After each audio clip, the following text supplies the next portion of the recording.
कृषी क्षेत्रातील बातम्यांचा आढावा घेऊया।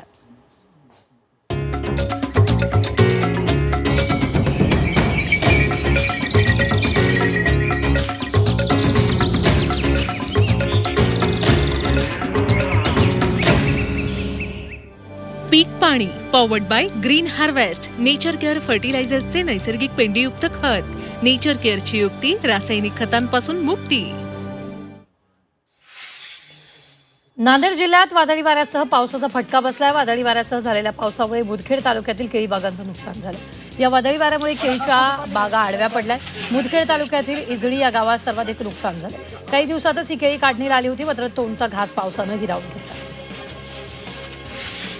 नाशिकच्या नाफेडमध्ये 18 कांदा खरेदी केंद्रांवर 8 दिवसात केवळ 50 टन कांदा खरेदी झालाय। त्यामुळे नाफेडच्या खरेदी केंद्रांना टाळं लागण्याची शक्यता आहे। सरकारनं कांद्याला 1580 रुपयाचा भाव जाहीर केला, मात्र शेतकऱ्यांनी तरी देखील नाफेडच्या खरेदी केंद्राकडे पाठच फिरवली आहे। भाववाढीच्या पहिल्या दिवशी फक्त 5 टन कांदा खरेदी झाला। वाशिममध्ये खरीप हंगामाच्या तोंडावर शेतकऱ्यांचा कल डीएपी आणि युरिया या अनुदानित खतांकडे वळवलाय। यामुळे इतर रासायनिक खतांच्या खरेदीकडे दुर्लक्ष होत असल्यानं विक्रेत्यांकडे मोठ्या प्रमाणात खतासाठा पडून आहे।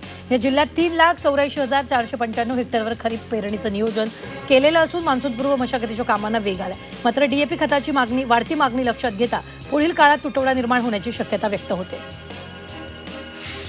वाशिममधील कृषी उत्पन्न बाजार समित्यांमध्ये तुरीच्या दरात तेजी कायम आहे। कारंजा बाजार समितीत तुरीला कमाल 8,205 रुपये प्रति क्विंटल दर मिळाला। तुरीच्या दरात तेजी असल्यामुळे शेतकऱ्यांमध्ये समाधानाचं वातावरण आहे।